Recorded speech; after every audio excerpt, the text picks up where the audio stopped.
Muchos años después, frente a sus falanges, Alejandro Magno había de recordar aquella tarde remota en que aún solo era Alejandro, hijo de Filipo, y su maestro le aconsejó: eres muy joven para comandar tu primer batalla.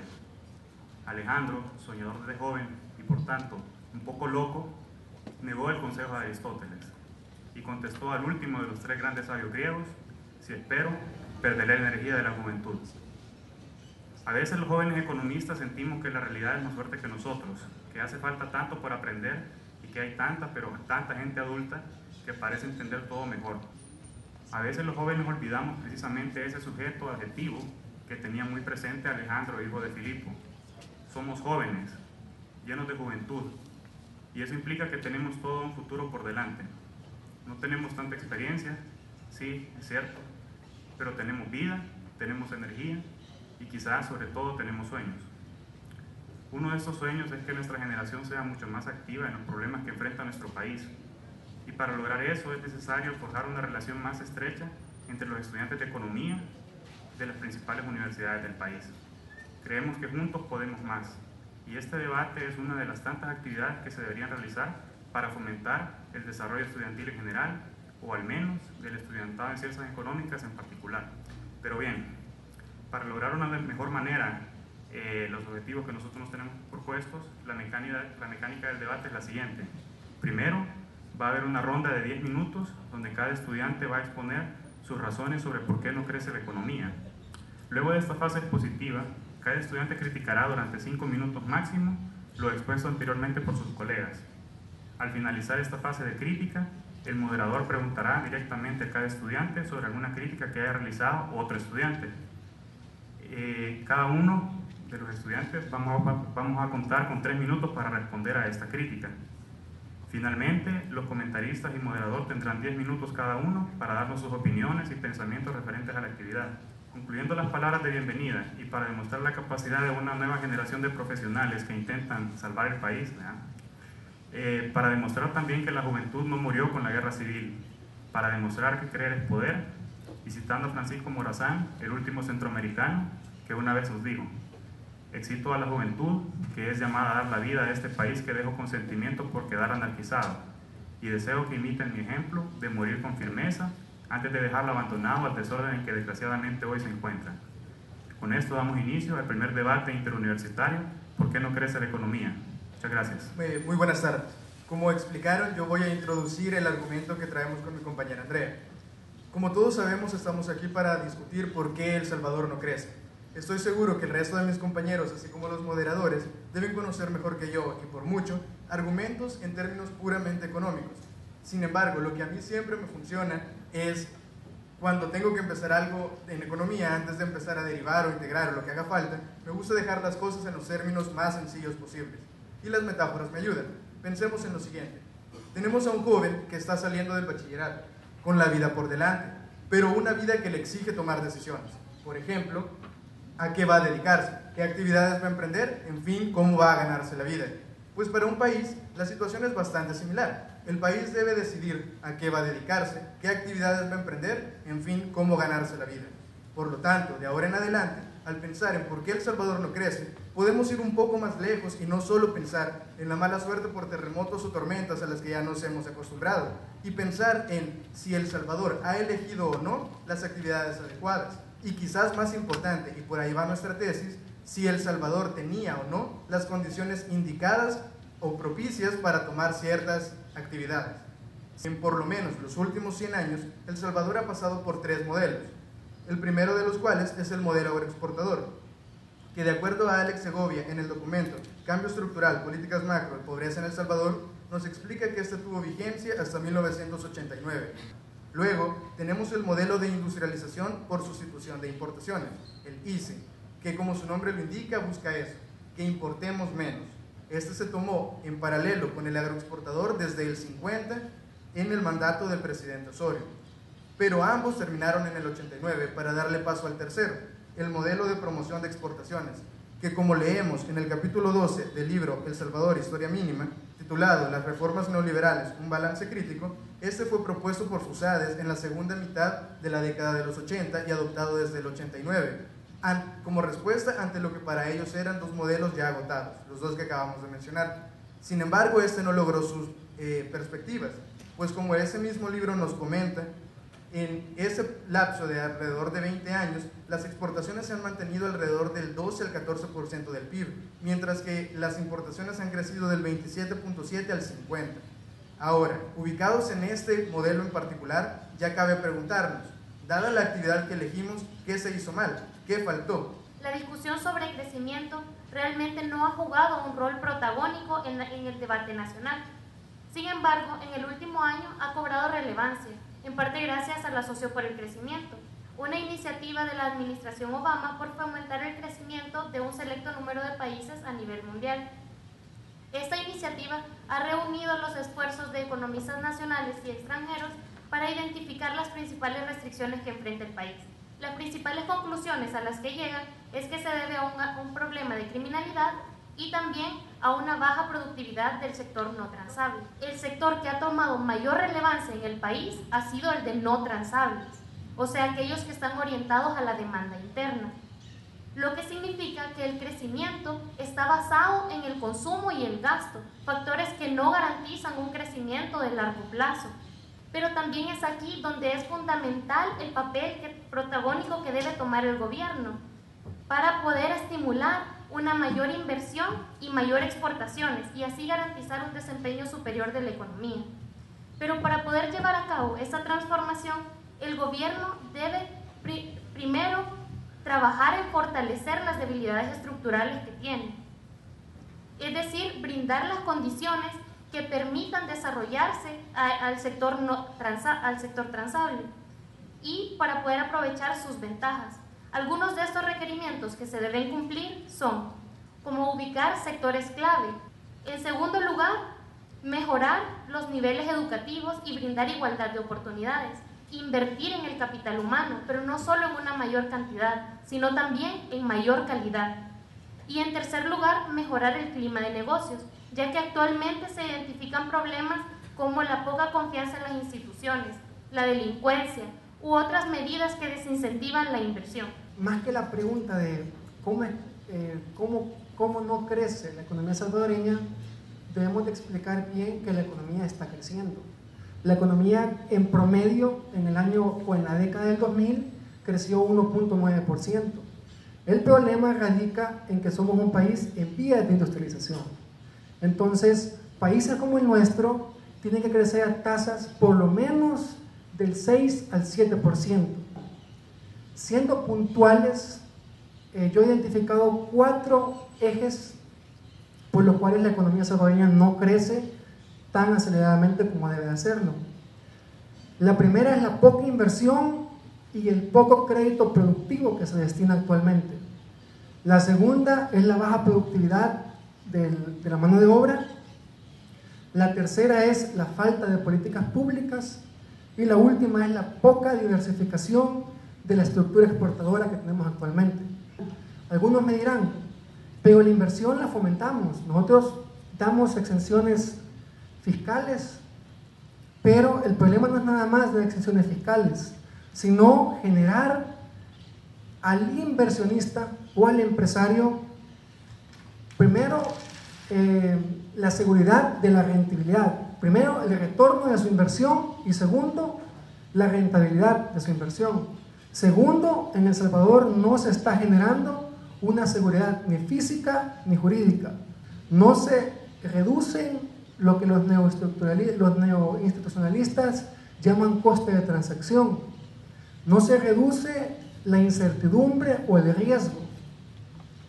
Y por último, no se están atacando las fallas de mercado. No hay institucionalismo para mejorar o aumentar la competitividad en el país.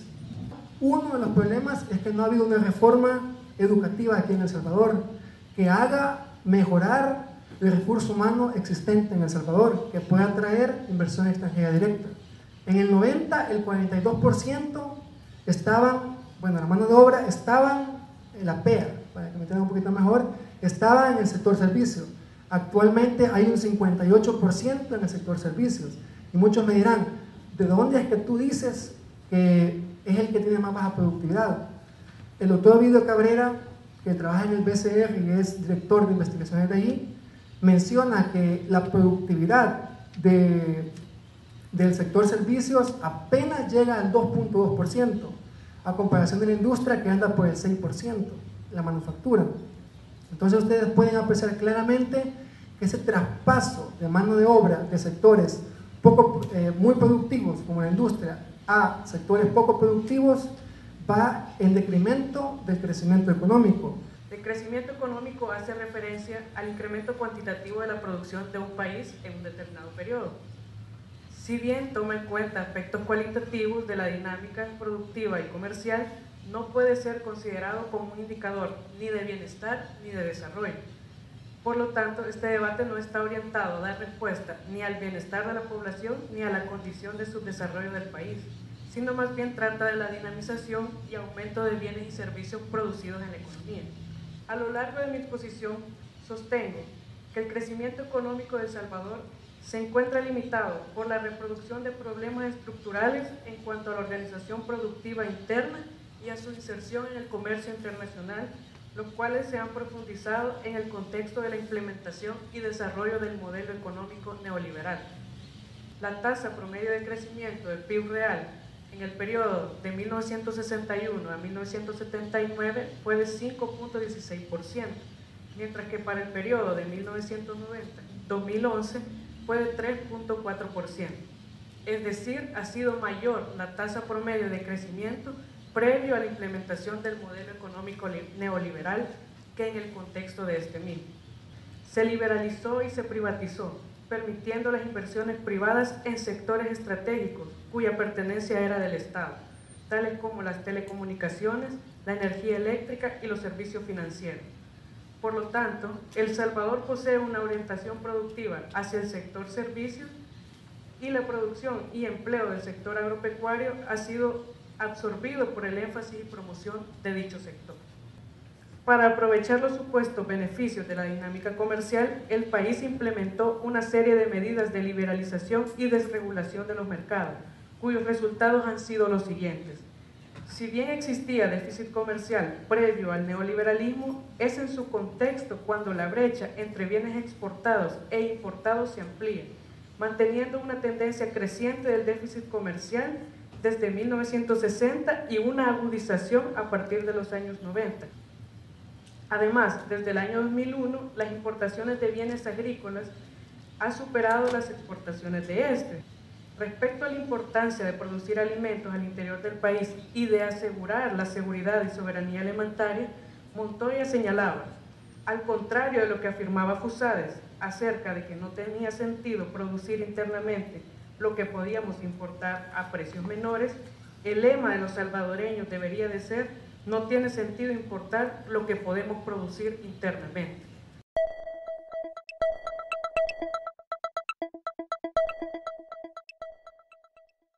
Se habían basado en decir que la inversión era, digamos, era poca en El Salvador y que se veía poco incentivada debido a los altos índices de criminalidad. Pero el PNUD, en un informe del 2010, dice: el país ha tenido un desempeño mediocre en términos económicos y sociales. Vale, eso es cierto, ¿verdad? Y todos lo hemos notado. Pero dice algo más. Dice que es en las históricas debilidades institucionales, económicas y sociales donde se encuentra buena parte de la explicación de los altos niveles de violencia e inseguridad y de la alarmante vulnerabilidad del país hacia los desastres naturales. Es el punto de que el crecimiento en sí no tiene que ser una obsesión por El Salvador. Es decir, no tenemos que estar pensando en, ay, que crecemos al 1.7. No es eso. El punto es que más allá de que una persona tenga o no ingresos, es como decía Carol, no es necesario que tengamos un ingreso elevado, sino vamos a tener un desarrollo en términos educacionales, culturales, artísticos y demás. Yo lo que quiero es que quede claro que la variación en el Producto Interno Bruto no significa más allá que esa cifra, no significa más allá para mí, para ustedes que son asalariados en su mayoría. Bueno, puede haber algún empresario y le va bien, y está bien. y está bien, está perfecto. Pero aquí hay algo que no hemos tocado y que es muy, muy importante. Porque como no basta el crecimiento económico, como no nos basta solamente tener un salario, y como no nos basta tenerlo a corto plazo, sino que también para las futuras generaciones, no podemos pensar solamente en el crecimiento económico. Entonces, aquí viene el Estado, ¿verdad? El que a veces es tan odiado. Y fíjense que en un documento que, no recuerdo, se llama La globalización neoliberal en El Salvador, un análisis de sus impactos e implicaciones, de Raúl Moreno. Fíjense que él nos habla de ciertas medidas que deberíamos de tomar para que El Salvador salga adelante. ¿Qué hace falta, verdad? ¿Qué tenemos que hacer para que aprovechemos esas ventajas del libre comercio, verdad? Y entonces, ahí está la política económica, y que debe de ir acompañada de una reforma fiscal. Por lo tanto, se debe buscar una reforma fiscal progresiva que permita al gobierno hacer todas las cosas que queremos, ¿verdad? Que queremos hacer. Tenemos que tener estabilidad macroeconómica, debemos disminuir el riesgo país, debemos de dar mejor educación. Y es que todo eso tiene que estar concentrado desde el Estado. Si queremos incentivar las inversiones, veamos, debemos de ser más competitivos. Y si queremos ser más competitivos, debemos de tener calidad en los factores productivos. Por lo tanto, si queremos tener técnicos especializados, debe de realizarse una inversión pública. Pero ¿dónde se financia esa inversión pública? Es de una reforma fiscal. Como se menciona en el Informe de Desarrollo Humano 2013, muchos países están alcanzando el crecimiento y hasta el desarrollo humano. Estos países tienen en común tres aspectos fundamentales. Primero, un Estado orientado a lograr el crecimiento y el desarrollo económico.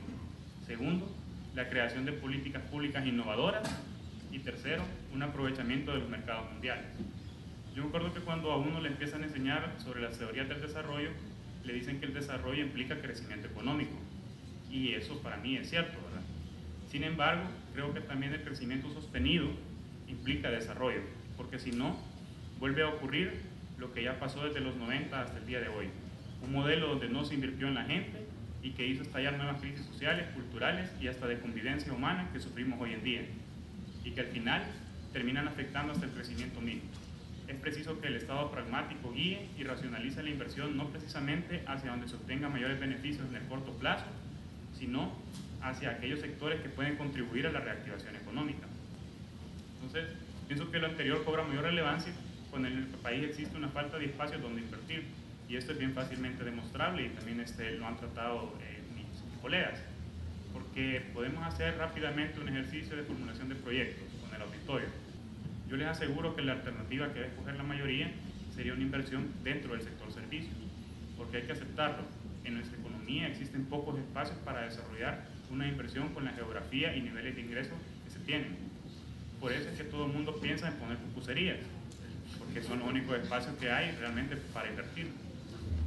Entonces, ya que es evidentemente necesario incentivar la producción y la inversión en sectores claves y estratégicos, es necesario un Estado más fuerte, que sea capaz de realizar una auténtica reingeniería tributaria, que apriete el cinturón con impuestos verticales y horizontales, complementados con una reducción y focalización de los subsidios al ingreso para incrementar su eficiencia, cuidando en la medida de lo posible en no caer en el asistencialismo, sino en la inversión social, que no es lo mismo.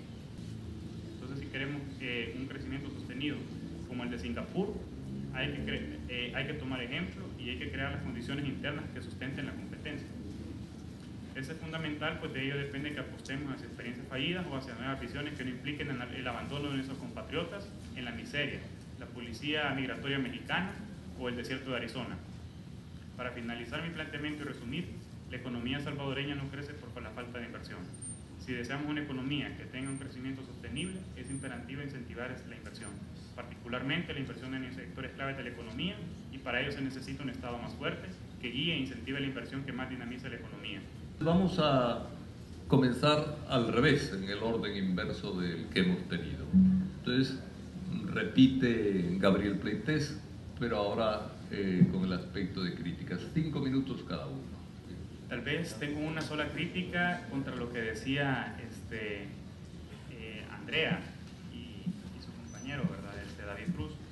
que es, ellos mencionaron, yo no sé si quizás entendí mal, pero que la apertura, que para solucionar uno de los problemas del país, una de las soluciones era abrirse a los mercados mundiales. Entonces yo pienso que la respuesta o esa como que política tal vez no es del todo incorrecta, pero sí hay que tener cuidado en qué momento nos vamos a abrir todavía más, porque para mí la solución es que primero se deba de fortalecer e incentivar las ventajas competitivas que mencionaba Gregorio. Mientras no tengamos ventaja competitiva, no tiene sentido que nos sigamos abriendo a los mercados mundiales, pues eso solo va a generar menor crecimiento en nuestra economía. Yo creo que el crecimiento sí puede llevar al desarrollo, y digamos que concuerdo parcialmente con lo que dice Germán también. Difiero un poco en el papel que se les ha dado de parte de los demás colegas en tanto al tratamiento al Estado, puesto que para mí el Estado debe fortalecerse cada vez más y que este debe ser el precursor del desarrollo y de la planificación de este mismo, y que no necesariamente la iniciativa privada debe ser la que haga crecer la economía, ¿verdad? El compañero David comenzaba diciendo de que un joven saliendo del bachillerato, ¿verdad?, podía ver y decidir qué voy a hacer, pero la situación del país no es la misma, ¿verdad? Porque ese joven que salió apenas del bachillerato quizás está un poco endeudado ya, quizás tiene las manos atadas, quizás las oportunidades no son amplias, quizás solamente tiene algunas oportunidades que elegir y quizás el papá ya no lo apoya, ¿verdad? Entonces, yo creo que eso se asemeja un poco más a la realidad del país, ¿verdad? Bueno, unos cuantos comentarios. Primero, con la exposición de nuestros compañeros del ESEN. Número uno, cuando ellos afirmaron, ¿verdad?, dijeron que hicimos mal dado lo que elegimos. El modelo neoliberal, su implementación y desarrollo, no lo elegimos todos. Lo planteó FUSADE, ¿verdad? Lo plantearon los sectores poderosos del país, pero ¿y la gente? Luego mencionaron el asocio para el crecimiento, ¿verdad? A mí me parece de que ya una versión pasada de esto fue la Alianza para el Progreso, y en realidad no funcionó. Entonces, el asocio para el crecimiento, ¿qué oportunidades nos puede traer, verdad? No le veo yo algo novedoso o algo que en verdad nos venga a beneficiar. Luego señalaron el clima de negocio, ¿verdad?, que era importante un compromiso estatal. Pero eso se contradice, porque por ejemplo en la realidad nosotros vemos, cuando se eliminó la cuota fija de telefonía, Funes dijo, y cito lo que decía el periódico El Faro, dice: Funes dijo que sostendrá reuniones con las operadoras de telefonía para ver que una decisión de la Presidencia de la República no termine afectando el clima de inversión que se requiere en el país para seguir atrayendo más inversión privada extranjera. O sea, tienen el apoyo del Estado y de Funes. Entonces no entiendo yo por qué hay un mal clima o por qué señalan que debe de haber un compromiso estatal si lo hay. Por ejemplo, el Grupo Poma está invirtiendo en otros países, pero en base a excepciones que a mí me parecen que no son éticas, porque por ejemplo Fernando Poma, a raíz de la ampliación que están haciendo en Honduras de algunos hoteles y de algunas inversiones, señalaba que ellos habían decidido invertir porque el gobierno exonera de impuestos por 30 años y que ese es un clima de inversión adecuado para esas condiciones. Entonces, si lo que nuestros empresarios quieren es exonerar impuestos por 30 años, la verdad no entiendo cuáles son los beneficios que nos va a traer a la población. Luego, señalaban la necesidad de la apertura comercial, de una apertura, ¿verdad? Pero si es que abiertos ya estamos, pues en realidad el comercio, o sea, no entiendo yo, porque si uno revisa los aranceles promedio, uno ve que la tendencia de los aranceles de El Salvador son decrecientes totalmente, es decir, estamos abriéndonos y los aranceles promedio los estamos disminuyendo drásticamente. Con la inversión extranjera directa, o sea, en realidad se han firmado tratados de libre comercio con Chile, México, Panamá, Estados Unidos, Taiwán en la última década. Y si uno revisa la inversión extranjera directa que estos han realizado en el país, la han situado en sectores estratégicos para nuestro desarrollo, pero con mayor rentabilidad para ellos. Por ejemplo, las telecomunicaciones, el sector financiero. Primeramente, nadie va a poner en duda que crecimiento económico es completamente diferente a desarrollo económico. No hay ningún país que se pueda llamar desarrollado porque ninguno cumple, por ejemplo, por estar alguno en la arista ecológica, amigabilidad con el medio ambiente. Ninguno tiene equidad e igualdad social. Ningún país que yo pueda observar en el mapa. En la parte política, ningún país tiene una democracia plena y participativa. Ningún país tiene a todos los habitantes que se pueden llamar independientes, que pueden elegir y tomar decisiones propiamente, en fin.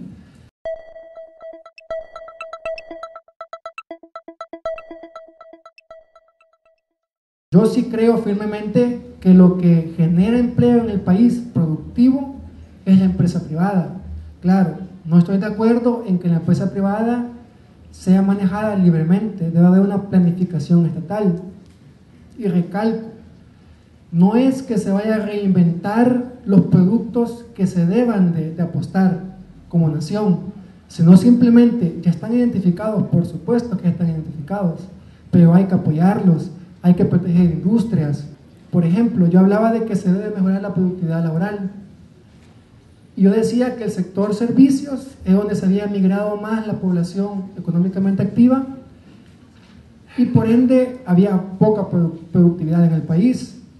Y yo recalcaba esto porque en el sector servicios es donde más está, o donde hay más sector informal en el país. Imagínense qué pasaría si toda esa población, que es aproximadamente el 49%, casi el 50% de la población económicamente activa, que esté en el sector informal, se pasara al sector formal, a empresas o a industrias que realmente producieran y que generaran más valor agregado, realmente El Salvador crecería mucho más. Se mencionó y se ha criticado fuertemente el neoliberalismo y la apertura comercial, pero creo que aquí no estamos para ideologizarnos. O sea, realmente tenemos que ver qué políticas funcionan y qué políticas no. O sea, que escuché como que la inversión no genera empleos, o que las personas no comen de inversión. Pero en realidad, o sea, la inversión sí genera empleos. Los empleos dan salarios y con esos salarios pueden comprar comida. Entonces, ¿no les parece ahí que hay algo inconsistente? Creo que nos desviamos un poco si estamos hablando si el crecimiento es igual a desarrollo humano. O sea, porque sin crecimiento no hay desarrollo humano.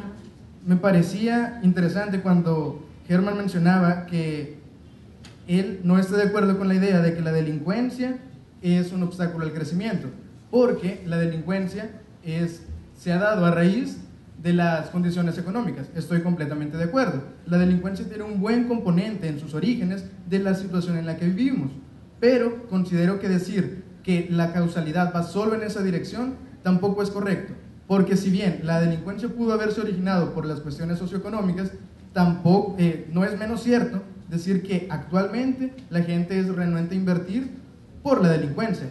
Ahora viene una etapa de preguntas, y preguntas sobre las críticas que han hecho. Yo he ido recopilando algunas porque me pedían que yo las hiciera, pero teniendo aquí a dos egregios economistas, creo que es bueno que ellos tengan también la oportunidad de preguntar, y ustedes siempre tendrán 3 minutos para responder. Bueno, no, en realidad yo tengo una pregunta porque aproximadamente creo que 3 mencionaron de la necesidad de fortalecer al Estado. Yo quisiera que me explicaran qué es lo que están entendiendo por fortalecer al Estado. Si eso significa que el Estado debe captar más impuestos, si debe de gastar más, si debe de establecer más regulaciones, si debe de estatizar algunas actividades que ahora están privatizadas. Lo que yo me refiero cuando hablo de fortalecimiento del Estado es que el Estado tenga mayor como capacidad de incidir en las políticas públicas y que no se deje como que tanto presionar por los grupos o las élites de nuestro país que tienen una visión más cortoplacista y que impiden alcanzar el desarrollo. Entonces eso evidentemente significa más impuestos y significa que nos tenemos que apretar el cinturón un poco más todos los salvadoreños, y también significa que probablemente haya que nacionalizar o cuidar más algunos bienes estratégicos del Estado, por ejemplo la electricidad, ¿verdad? Hacer una reforma fiscal que vaya a los principios que dice el Código Tributario, ¿verdad? Que son la igualdad, la justicia, es decir, nada más que cumpla lo que dice la ley, y fortalecer también el Estado en términos de que ponga las reglas claras en el mercado interno, porque ¿cómo es eso de que unas empresas solamente controlan el mercado de las harinas? ¿Sí? Ellos tienen la potestad de decidir sobre nuestro pan francés. Es decir, creo que esas cosas son importantes para ir más allá del crecimiento también, ¿verdad? ¿Qué entienden por modelo liberal y cuáles serían las 4 o 5 características? Y ya después les voy a comentar por qué les hago esta pregunta cuando usted los comentarios. Bueno, si es un modelo económico, estamos hablando que es una sistematización de la realidad, para empezar. Este se centra en ciertas áreas que podemos dilucidar. Primero, una liberalización de los mercados de bienes, de capital, y una liberalización del comercio internacional. Se hace énfasis que el Estado ya no tiene que intervenir tanto en la actividad económica, sino más bien que tiene un papel subsidiario o orientado a la justicia y a la seguridad, ¿verdad? La tesis es de que desde aquí hubo neoliberalismo o hay neoliberalismo, ¿no? Sí, sí hay. Ok. La pregunto, entonces, cuando se privatizó la banca, ¿esa banca nació protegida o no? Sí, crearon toda una institucionalidad para protegerla. Ok. Segundo, los señores que decían de la harina, ¿no?, que no se les cobraba impuestos, o la concentración de la energía eléctrica, ¿quién lo hizo? El Estado, ¿no? ¿Intervino o no intervino el Estado en todas esas acciones? Sí. ¿Sí o no? Sí. Entonces, el modelo neoliberal tuvo proteccionismo y tuvo intervención del Estado. Sí. Entonces, un modelo neoliberal mixto. Se redefinió el rol del Estado. Entonces, si bien es cierto, sí, fue el Estado el que ejecutó las políticas, pero habría que preguntarnos por qué lo hizo el Estado. Porque se subsumió a una lógica internacional o a una lógica de reproducción del sistema capitalista a mayor escala. Porque hay que recordar, el neoliberalismo entró en otros países antes, pues en México, en Chile.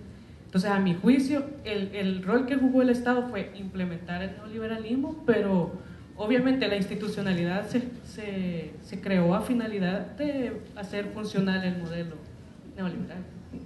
O sea, el modelo neoliberal usó el proteccionismo y usó la intervención estatal, ¿no? O sea, es que las 2 características que me dijeron que marcaban el neoliberalismo es que buscaba la liberalización, ¿no?, y la no intervención del Estado, pero aquí lo que tuvimos fue la intervención, la apropiación del Estado en favor de los intereses particulares. A eso, perdóneme, pero no le llamo neoliberalismo.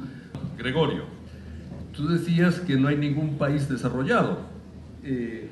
Yo quisiera preguntarte una cosa, es decir, claro, ¿qué entiendes por país desarrollado? ¿Un país perfecto? Desarrollo en sí tiene muchas aristas, no solamente la parte de crecimiento económico, y que debemos de referirnos a países como el G8, uno de los integrantes de los G8, como países industrializados, es decir, que ya alcanzaron su nivel de industrialización óptima versus los países periféricos como el nuestro, ¿verdad?, que no han alcanzado su nivel óptimo de industrialización. Política, ecológica, ambiental, social, jurídica y legalmente dejan mucho que desear estos países ya desarrollados económicamente. Andrea, cuando tú hablas de que es necesario ver cómo queremos El Salvador en 20 años, ¿no? Esas preguntas.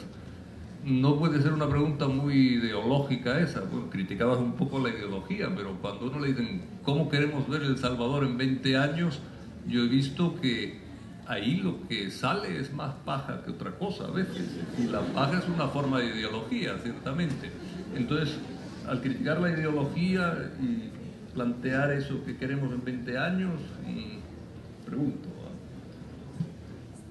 Cuando mencionaba cómo nos imaginamos El Salvador en 20 o 50 años, lo que quería hacer énfasis es como que es necesario fijar metas y estrategias de largo plazo, porque si no tenemos un rumbo, entonces es imposible después implementar estrategias de corto o mediano plazo, porque entonces vamos a estar tomando acciones y después deshaciendo y luego volviendo a hacer y al final nunca llegamos a ningún lado. A nivel institucional, de las instituciones existentes en El Salvador, es decir, ¿dónde ves que hay mayor corrupción? Con el tema de corrupción, yo recuerdo que lo mencioné como una crítica a lo que planteaba Gabriel, pero si ya entramos el tema de corrupción en la realidad real, yo tengo, o sea, creo que la mayoría tiene una percepción de, por ejemplo, por dónde puede ir. Por ejemplo, se habla constantemente, digamos, en los noticieros o en los diarios, que en los cuerpos de seguridad, por ejemplo, hay corrupción, que no se puede estar seguro de que ellos de verdad estén combatiendo uno de los problemas más grandes, que es la delincuencia. Yo creo que nuestra tesis se malinterpretó. Nosotros no decíamos, como el resto apuntaba, que proponíamos más apertura comercial. De hecho, nuestra tesis es que se dio esta apertura comercial sin antes haber cuidado ciertos requisitos, como lo que ella menciona, la educación. Era una idea no muy buena pensar en que íbamos a aperturarnos al mundo cuando nuestra tasa de escolaridad andaba en ese momento en los 6 años de estudio básico. Como me decía Germán, sí, evidentemente la analogía es eso, es una analogía, no es perfectamente contrastable con lo que yo decía. Y estoy absolutamente consciente de que el país no es como un joven que tiene todo el dinero del mundo para elegir lo que quiera y a lo que se va a dedicar. Estoy absolutamente consciente de que en ese momento, y bueno, en general, las opciones eran, son y siempre van a estar acotadas. Lo que yo decía era que se tomaron decisiones con lo que se tenía. A esas decisiones hacía referencia. Bien, entonces pasamos ahora a la última fase, entiendo, ¿verdad?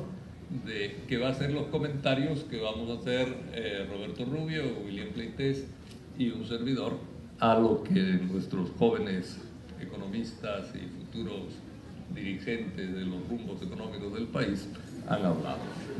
Con respecto a las cosas que me llamaron la atención, creo que es importante que ya casi todos remarcaron que crecimiento no es igual a desarrollo.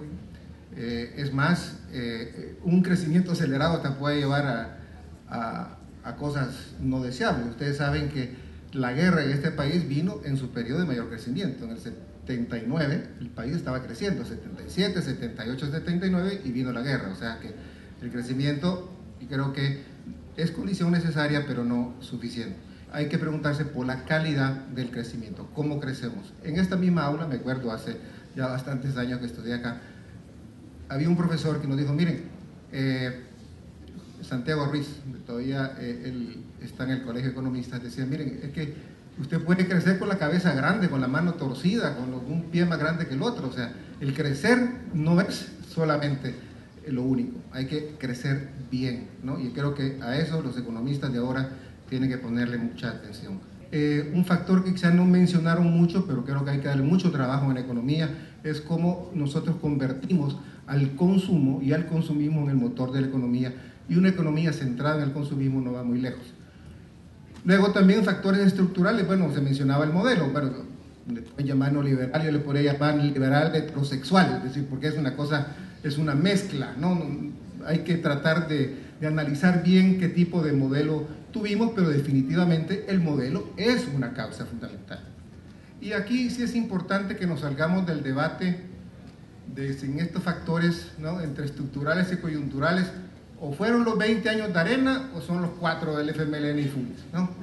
Y nos pasamos debatiendo eso, y es el debate de las culpas, ¿no? Y mientras sigamos en eso, porque mire, es culpa compartida, ambos tienen la culpa.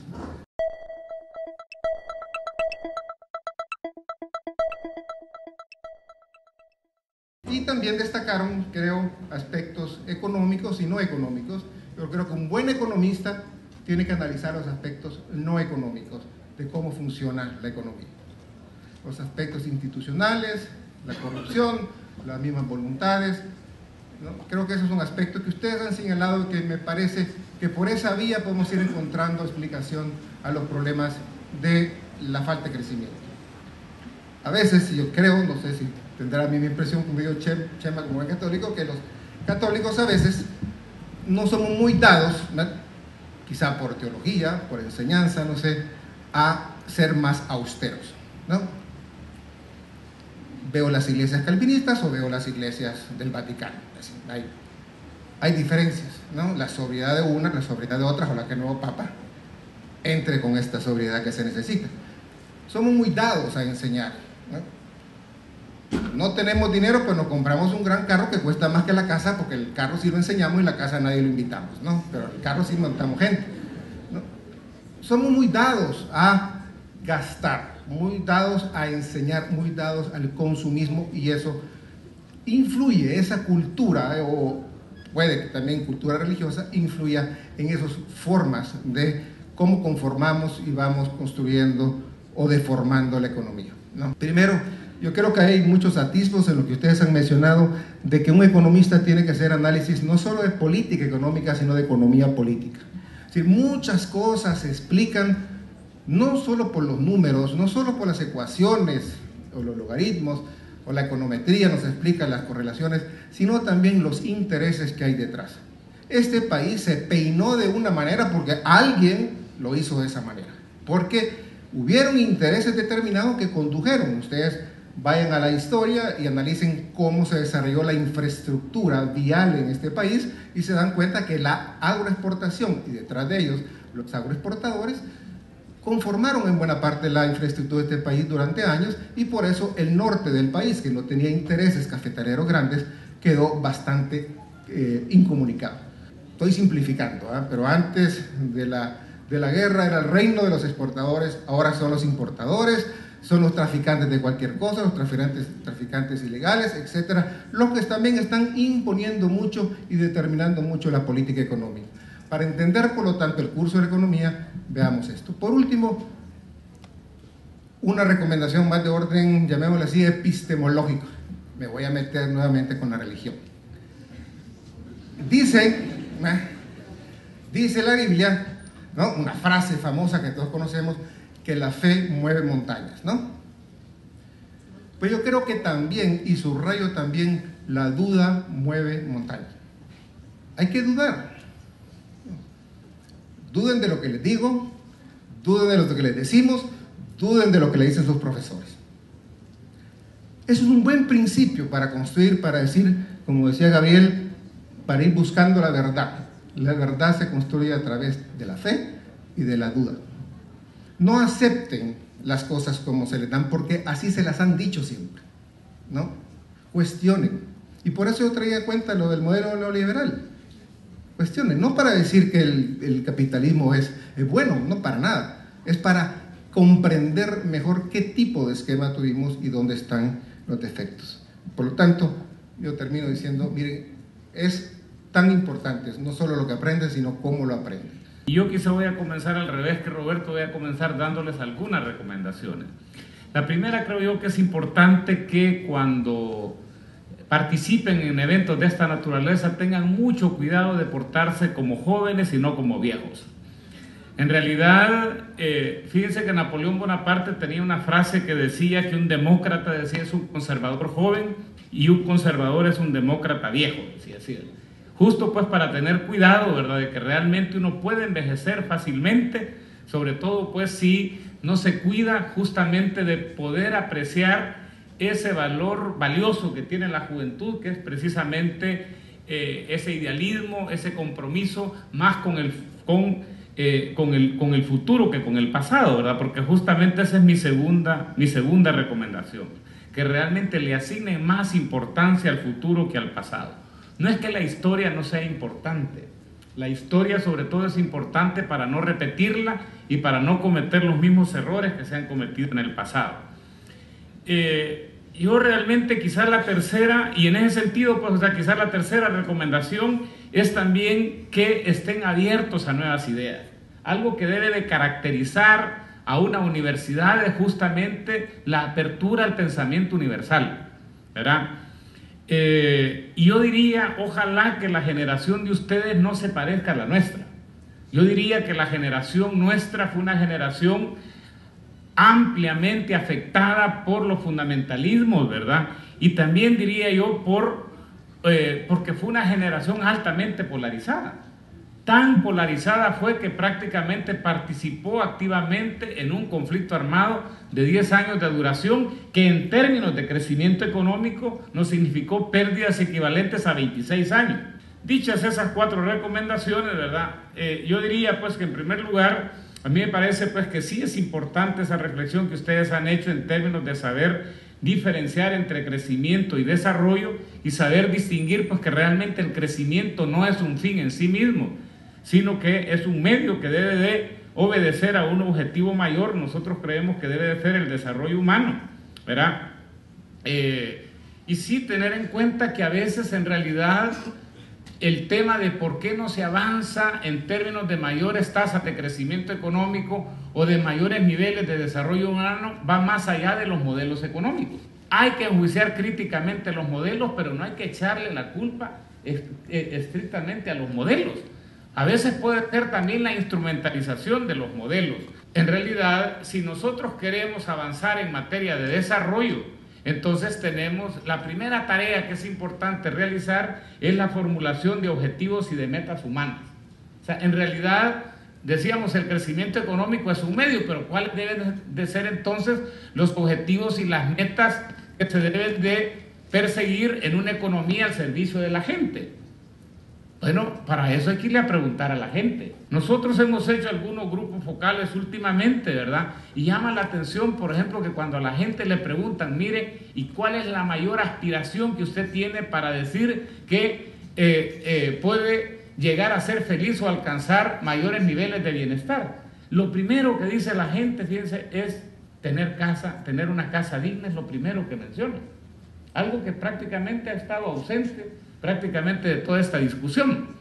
En segundo lugar, le dicen a la gente, mire, la otra cosa que nosotros quisiéramos es tener trabajo permanente, trabajo estable. Un tercer elemento que nos salió y que nos llamó poderosamente la atención es que la gente también quiere divertirse.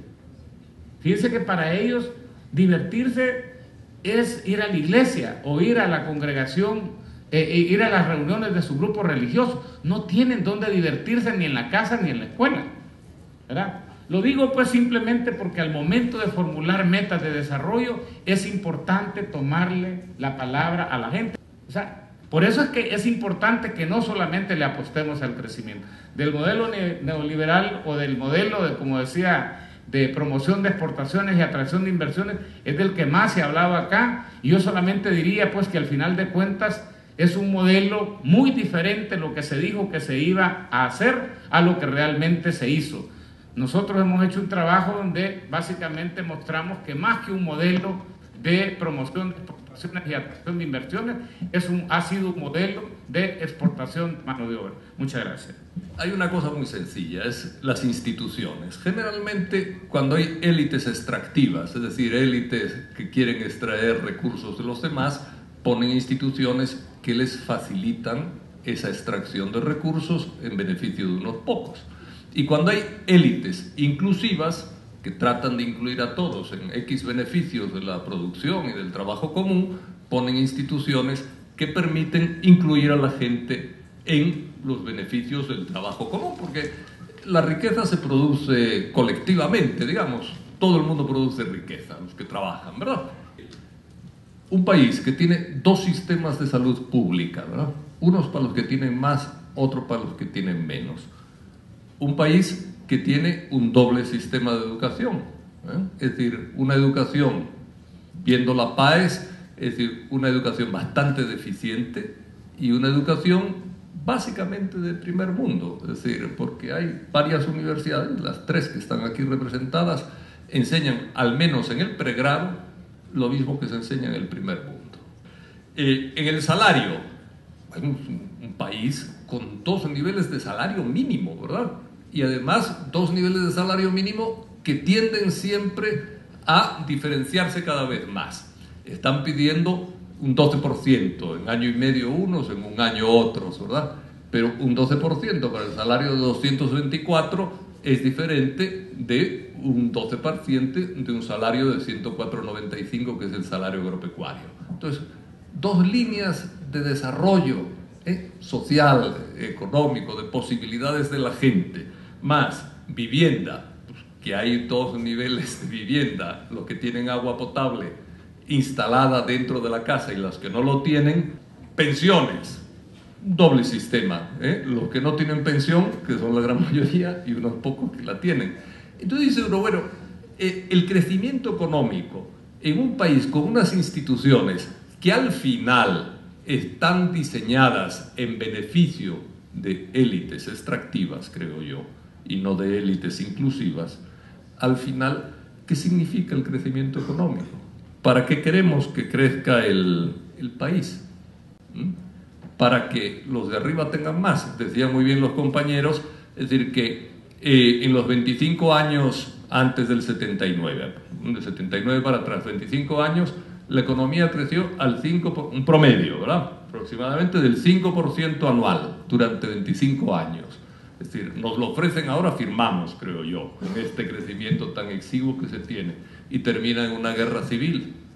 ¿Qué pasa? Si hay unas instituciones en favor de élites extractivas, el crecimiento económico puede resultar insuficiente, y sobre todo si esas élites extractivas son capaces de imponer unas instituciones que les favorecen. Yo creo que todos aquí son parte de una élite, ustedes. Eso es así. No serán de las grandes familias, no tendrán apellidos nobles, etcétera, ¿verdad? Es decir, hay una cierta nobleza aquí en El Salvador con respecto a algunos apellidos, pero son élite. ¿Y por qué son élite? Es decir, porque son el 7% que se gradúan en la edad entre 20 y 30 años. Y 7% de una población con acceso a universidad y a graduación es una élite, ¿no? Entonces ustedes son élite, tienen que elegir si van a ser una élite extractiva, ¿ah? O si van a ser una élite inclusiva.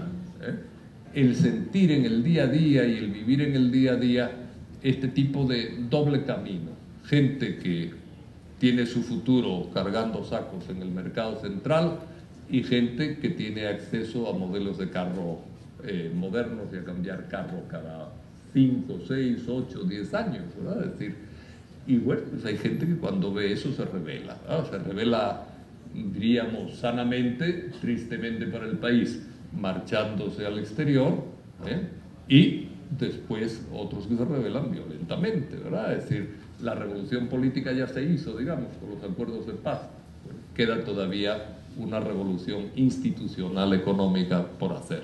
Ustedes son los que la pueden hacer. Pues yo solamente les puedo decir ánimo y a ver si dura un poco más y veo que las cosas van caminando en el mismo sentido.